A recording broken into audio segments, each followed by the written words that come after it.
I am from the Silver Marketing Association, which is a company which is a business-to-business association for companies and individuals who market services and products to the older generation. Today, particularly, I'm wearing my travel hat. I've actually got about a 35-year career in the travel business with all sorts of different companies that I've worked for over the years. It's a wonderful, wonderful industry to work in. And I'm definitely a paid-up member of the sandwich generation. My parents are still both alive in their 90s. I've got grown-up kids. And many of my contemporaries are actually becoming grandparents now. So I really understand what it's like to be in the sandwich generation. Today's conference, Family Matters, it's a great title. I would actually extend that a little bit, that it's today what we're going to talk about now is about travel. And actually travel and holidays really matter. Because we've learnt today that one thing most of you don't seem to have a great deal amount of is time, and time to relax and to really kind of chill. There was the lady who spoke earlier who said she had half an hour a week where she kind of time for herself. And I really think that's where holidays and travel kind of step in and play their part. They're so important, not just for rest and relaxation and getting away, but also actually for your families and spending time together and making memories. So I thought, I was thinking back on my own memories of family travel when I was young, and I was thinking about my dad when we used to drive through France. He used to shout at people in English, and if they didn't understand, he'd shout even louder. And I think we can all cast our minds back to sort of family memories and how important they are, because at the end of the day, as Alison just said, you know, we've all got enough stuff. What we really want are experiences. So creating family holidays is really quite a responsibility. And I just thought, a quick show of hands, out of everybody here, who takes responsibility for booking and planning their family holidays? Yeah, that's most of you. And it usually tends to be the woman who does. And when it comes to family holidays, there are so many different types. Multi-generational, taking small kids, taking teenage kids, always a challenge. Taking single-parent families, older generations, everything. So I'm very lucky today because I'm joined by three fantastic panellists who have got really wonderful experience. We've selected our panel very carefully so that we've got a broad church of holiday interests, and we're going to talk through some wonderful holidays ideas. So getting it right is important. It's a real pain with holidays when you get them wrong, and it's using an expert that can really make the difference. So going here on my right to start with, I'd like our panel firstly to introduce themselves briefly, and then we'll go on to a few ideas we'd like to discuss. Over to you, Helen. I'm Helen Grace. I'm the marketing director at Simpson Travel, which is a specialist independent tour operator operating in the Mediterranean, largely a little bit to the west coast of France, which doesn't technically count as Mediterranean, but we call ourselves Mediterranean. We've got a long heritage in travel of more than 45 years. The original company, Simply Travel, which some of you might be familiar with, had the founder, Graham Simpson, and he sold to Thomson in 2000, and the business sadly disappeared in the wrong hands. So it reappeared as Simpson Travel in 2003. And here we are. Fantastic. I'm Sam Clark. I'm the co-founder of Experience Travel Group. We do luxury holidays, but with a touch of adventure. And we do that in Asia because that's a place we can make things happen. We've got a massive network and contacts out there in certain countries in Asia. And yeah, we're all about getting you to push your comfort zone just that little bit as part of that trip. And we believe really firmly that travel done with care and compassion is a tremendous force for good in the world, and it's important. And I'm Patrick Miller. I'm head of marketing at Kirker Holidays, and we are a small tour operator which specialises in cultural short breaks. So this is mostly European cities with a cultural twist where we can add some value to the experience. And our main USP is that we are a team of humans. We have obviously a lovely website, but we're very much focused on human service. Our team go to all our destinations. We can talk to you in person about the specifics of the room configuration that a family needs. It's always different. We can talk to you about the specifics of the hotels, the little details of a short break in Europe, which actually get forgotten. It's more complicated than it seems. In the era of EasyJet holidays, you think might be very easy to book a short break. It's never been more complicated to book a short break in terms of how many things you need to think about in advance. So we're there to make sure those bits are all perfectly aligned before you go. You've got the tickets for the museum, you've got the local guide, the hotel to suit you. So that's our focus. We've been doing it for, well, since 1986, so quite a long time. Things have changed slightly over those years, and as I say, the business has evolved from booking flights and hotels to booking restaurants and tickets, and it's the other service elements that really what we focus on now. Fantastic. So we've got a great range here, from amazing concierge service city breaks, adventure holidays to Asia with a touch of luxury, depending on how much luxury you want, and villa breaks, which are a wonderful family holiday. I've been involved in villas myself for many years, and it's a great way to have a family holiday. So we thought we'd start with a scenario, which is that you are a family with children, maybe young children, right through to teenagers. And I'm going to ask each of our specialists here what kind of holiday they would recommend. So for a family with kind of young kids, Helen, what would you suggest? Well, for a villa holiday, we try and doctor it to your individual needs. So we've visited all of our properties, all of our villas. Actually, we do hotels as well, but it's a smaller part of our programme. So the first thing, if you're not sure where you want to go and how to meet all the needs of your group, ring our destination specialists and speak to someone who's actually been there and can make some suggestions. My first thought would be perhaps a little bit of childcare. If you want a bit of childcare, then go into a villa where you've got something on hand for a few hours or a little bit longer, a night out perhaps for a bit of babysitting, so you can sort of touch base with the holiday you might have had once upon a time before you had children, and a little bit of time for yourself. That works very well with younger children.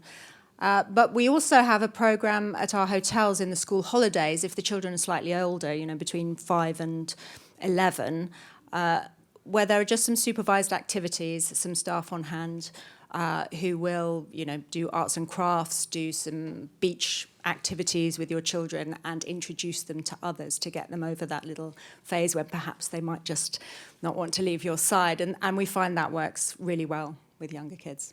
Fantastic. How about you, Sam?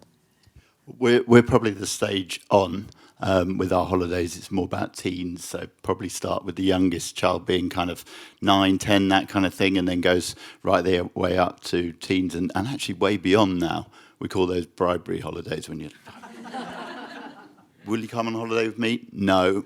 We're going to Sri Lanka? Yes, please. Where do I sign up? Right into the 20s. But teens are really where we sit, and those teen families. And it's that thing where you've got, you can go to Asia, it's an adventure. You're discovering something together. You're really exploring together, because those are the kind of memories that really stay with you. Do you remember when we did this? Do you remember when we did that?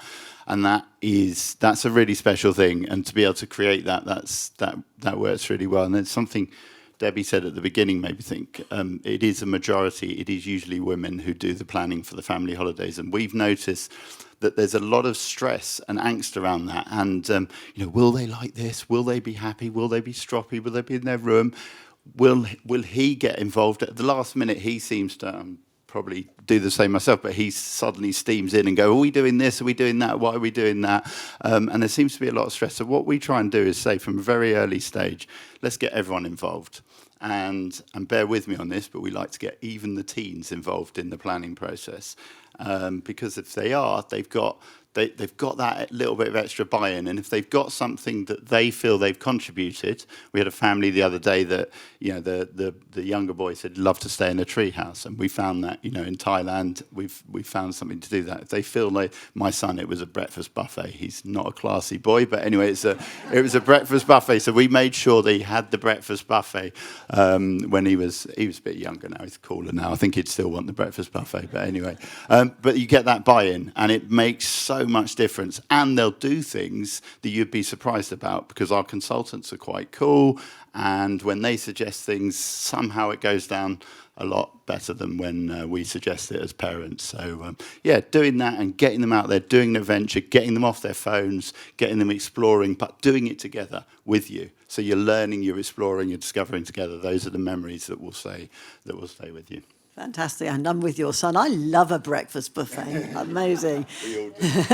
So, Patrick, city breaks, is that just for kind of the couple to escape from the kids?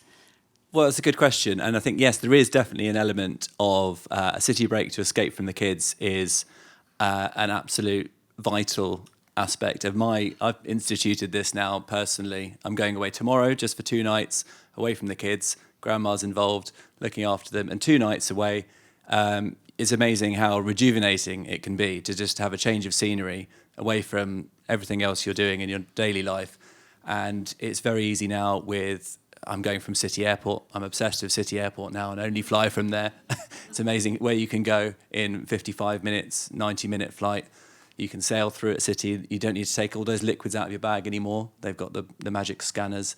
You arrive. I took my mother to Milan in February from City, and you arrive in Milan, they've got the same thing. So we were doorstep to doorstep in 4 hours maybe, from house to hotel in Milan, including the flight, which was brilliant. So little bits of advice like that, have you considered City Airport? You know what, if you live in Southampton, it might be easier for you to come up on a train, go to City, fly from there, than it is to go to Gatwick or Heathrow, because the airport experience is so much better.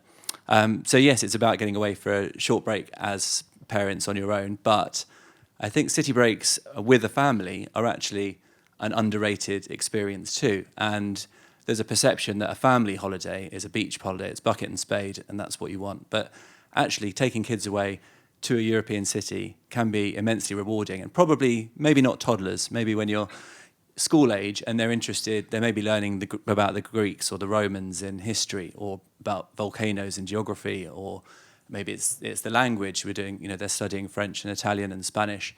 And going away for a few days with a bit of expert planning can be a fantastic thing to do, and it's a way of sharing those interests as well.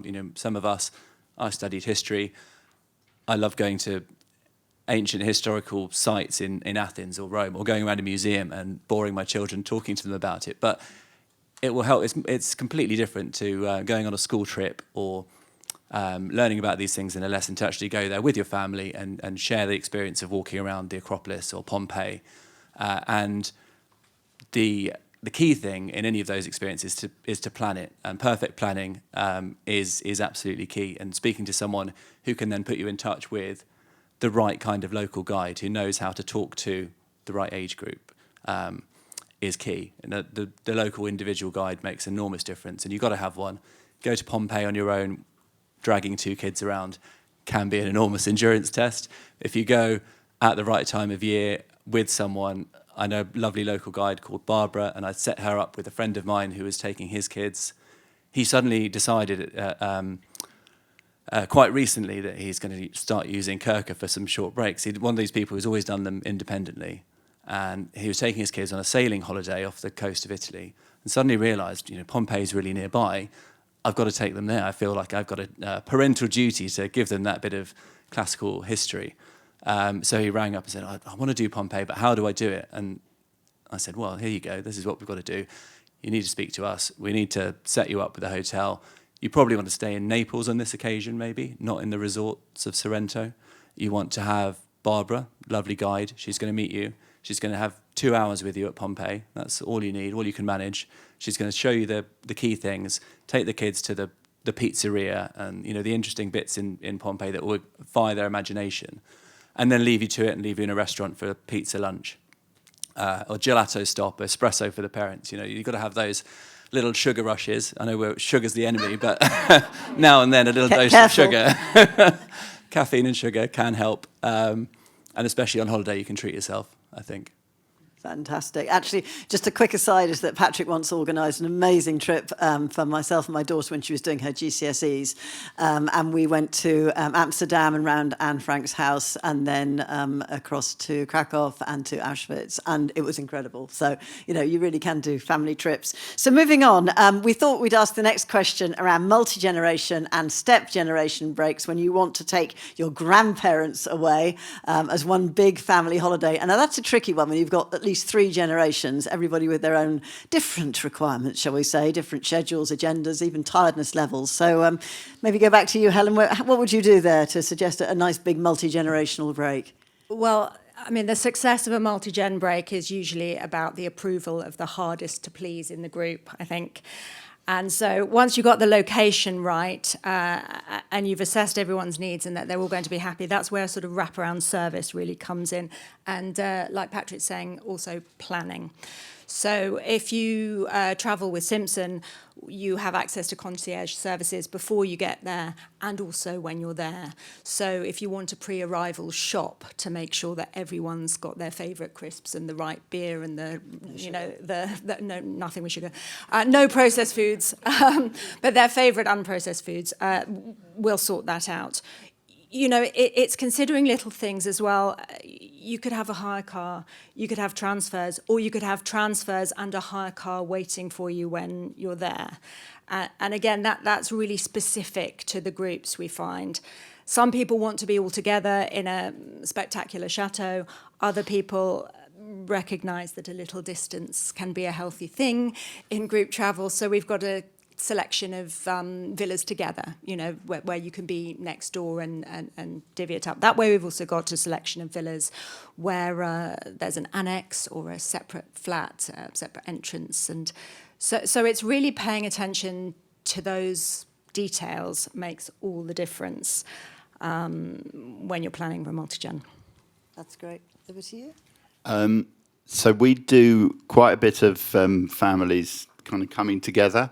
And staying together. Maybe they're coming from different parts of the world. Often get a lot of people sort of coming from Australia and sometimes coming from the UK to have something. And I think my wife's actually from New Zealand. In New Zealand, they say families like fish; it goes off after 4 days, right? So one thing that works really well in particularly in Sri Lanka is you get one of these fully kind of staffed, hosted villas where you're looked after incredibly well. There's lots of space. They are beautiful. And you can get that for, say, a week together. Lots of space, so you can kind of get away within that. But then around that, you put in a little trip, maybe in your own little groups, rather than try and get everyone on that one thing. I think trying to get everyone to do exactly the same thing at exactly the same moment all the way through your trip is a recipe for problems. I think from the point of view of city breaks, there are probably 3 different types of these multi-generational experiences you can have. You've got grandparents, parents and children, we're all going away together. And as Sam says, that can be quite difficult to get everyone's needs in alignment. And it can work. But the other things to think about are sometimes, we talked about these shared experience, shared interests, and maybe it's the grandparents who have got an absolute passion for impressionist art or ancient history that they haven't indulged for a while and want to rub off on the grandkids. And why not grandparents take away the grandkids for a weekend and share that interest? And it's a fantastic bonding experience for them. And it leaves open a little weekend for the parents in the middle to do something different. Maybe that's take their own short break somewhere, a romantic weekend away, could be. Or it's just a bit of peace and quiet. So there's the I think we call that step generation. Great, not sure the terminology, but the grandkids and the grandparents is a great combination. And the other thing, actually, which personally I think is something you shouldn't forget, is to take your own parents away. So this is, the grandparents and the parents, and maybe you need to get a babysitter in for the kids. And I did it myself. I took my dad to Moscow a few years ago, where he worked for many years in Soviet Moscow for Reuters and had a really interesting career back then. Hadn't been back for a long time, and I thought I need to go back and I need to take him back and go with him. And I hadn't been there since I was 2. So I organised a trip, and we did that. Me and my mum and my dad, just the 3 of us. And it was one of the best things I've ever done. And now, obviously, completely impossible. And it's important to sort of do those things when you can, and not think, one day I must take my dad back to Moscow. I must go with him and do that. Do it while you can. Don't put it off for another day. Oh, what wise words, especially with the changing nature of the world. You never know which country you may or may not be able to go and visit next. I remember going to Israel a few years ago. Anyway, moving on, we've got a couple more questions that we want to ask. And the next one is, a bit of fun here, is the big trip. So it's the one that you've kind of always promised yourself. Is it going to be that trip kind of post-retirement? Is it going to be the one that, maybe when your kids go to university? Is it just the real sort of splash trip, the bucket list? I'm not really actually that keen on bucket list, but the big wish list destination. So I've asked each of our panel to come up with that real wow holiday experience. Let's mix up the order. Sam, do you want to go first this time on the big trip? Mix up the order. That's chucked me out there. So I don't know. That was a good question to ask. And for me, we work in select destinations. It's a bit like choosing a favourite child. So it's a tough one to do. Sri Lanka or Thailand, some of the best hotels in the world. Indonesia with the home of the boutique hotel and 13,000 islands to explore. But I recently returned from India, and so I'm going to go with India there because it's an endlessly deep and fascinating destination in itself. You can never finish exploring it. And for an ultimate end it all trip. End it all, that's bad, isn't it? Forget I said that, take that away. That's even worse than bucket list. I can't think of a suitable way of calling it. Anyway, it's without swearing. So this is I'm not going to go there. But yeah, where else can you stay in palaces, in stately homes, with families there? They've got these incredible places where they go back kind of 1,000 years with the same family being there. They're completely integrated into the destination. You've got these beautiful, beautiful things with family heirlooms going to thing, and you literally stay with the family. And they've got these places throughout India. They've got incredible. The place I went to recently was up in Uttarakhand in the Kumaon region, which is in the foothills of the Himalayas in northern India. And this place, small little hotel overlooking kind of the Himalayas, the Nanda Devi range of the Himalayas in the distance. And there was a tree where Bob Dylan used to sit and write music just in front of where we're staying in it. That's just sort of emblematic that in India there's so many stories, there's so many layers, and there's just so many incredible things to do. So that is a very rambling answer. To get it to work for you, we'd look to do that. But I would start with India because there is absolutely something for everything, and it is an extraordinary destination, and you won't get ill, I promise you. Amazing! Wow, God, can you fly there from City Airport, Patrick? over to you. Not sure about that one, no. But for me, it would be a bit closer to home. The Orient Express to Venice. And again, you want to avoid the word bucket list, but it's a wish list item, shall we say, that everyone knows about, everyone's heard about. It's a very evocative concept, and you can do it. You're leaving the kids at home. This is not a child-friendly environment, and that's why it's fantastic. And it's it's one night going from Paris to Venice on these beautiful restored they're genuine 1920s rail carriages. It was a passion project originally by a Greek shipping magnate who thought, I'm going to buy up these trains and recreate the golden age of travel when it was a more glamorous experience, and we didn't have EasyJet and Ryanair and 100ml liquid bottles and any of that stuff.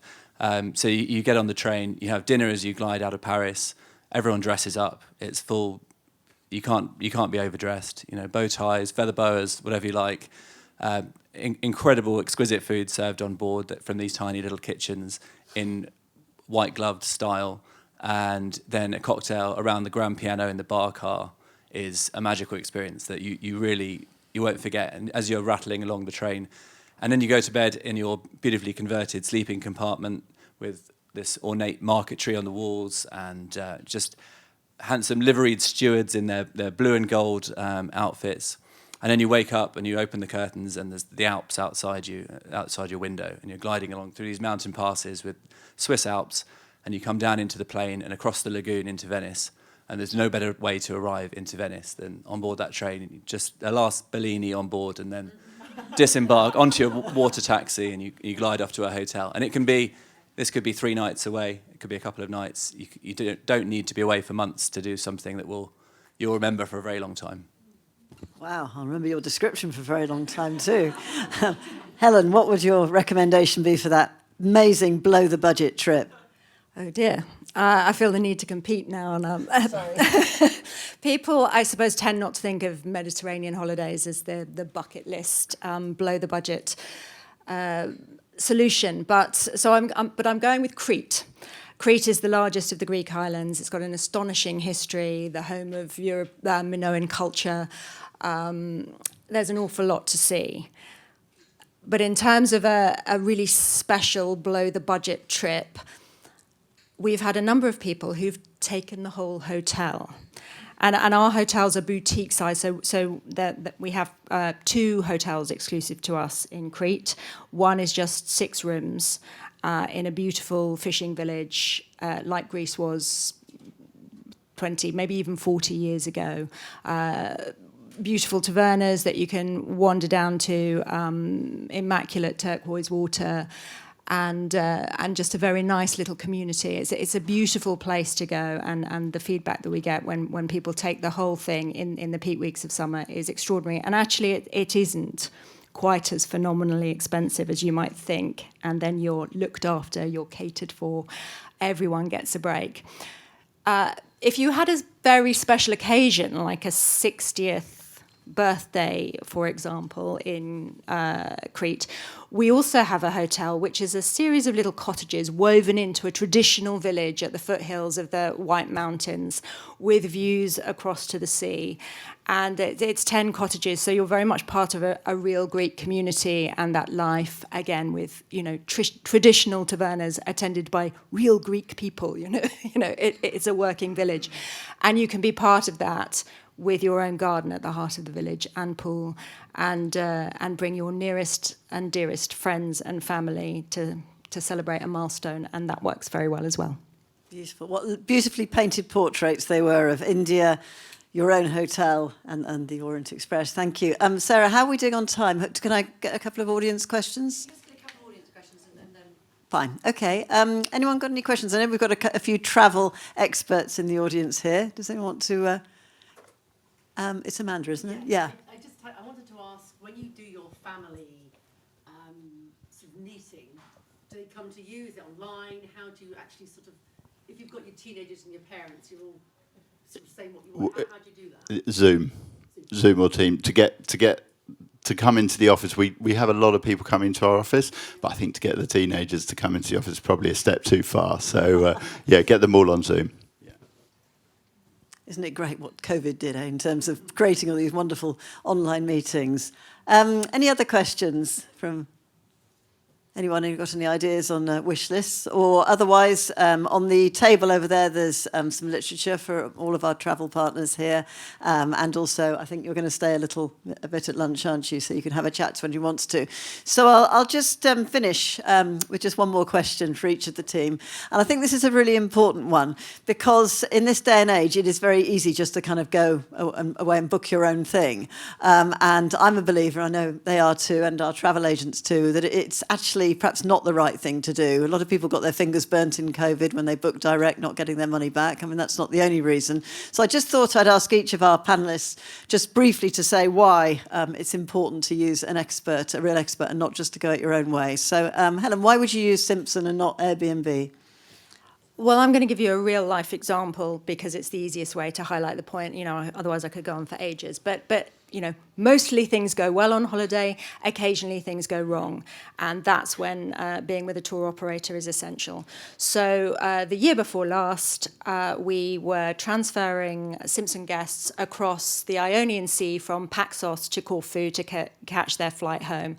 And as they were halfway across the water, all of their mobile phones started pinging with "Your flight has been cancelled." And that applied to lots of the other people who'd booked their own holidays and were on the same. The hydrofoil actually from Paxos to Corfu is an experience in itself, I can tell you. But anyway, so there's a little bit of frantic texting going on.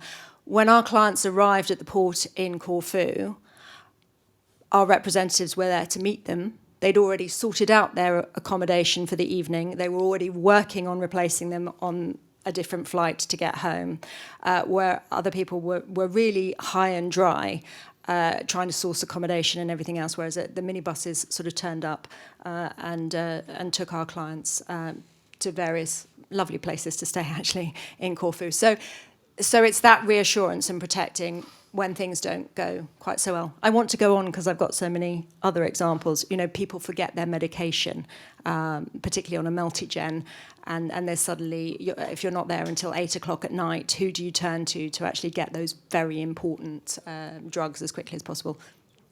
That's when our wraparound service really comes into its own. Fantastic. Over to you, Sam. I have to say I would never dare to book somewhere like India without using a specialist, but I guess some people do. Why would they use you? They, not so much in India, but it does happen. But I think obviously if things go wrong, that's incredibly important, as like Helen's saying. The other thing that's kind of common to travel industry in general is that, you know, these good companies, people out there can make your life a lot easier. The smoothness, a lot of the luxury that we offer is making things happen in a very smooth way, and I'm sure you'd get that from all of these companies here. From our specific point of view, we would say that you're not comparing apples and apples in terms of going to somewhere like India. We know the experiences. We've got a team of guides who are fantastic, who open the doors. In terms of what we like to do is, you know, gently out of your comfort zone. We will get you doing things that you would never find on your own, and that, I think, is the key. That is the key, because those are the experiences, there's the memories that you're going to take away. That's fantastic. And city breaks, you know, I do remember somebody predicting about 10 years ago that with the internet, city breaks would be a dying trade for tour operators. Not a bit of it. Kirka is flourishing. Why is that, Patrick? Well, that's right. We are finding demands, you know, growing again very strongly post-COVID, and in the last few years, I think so.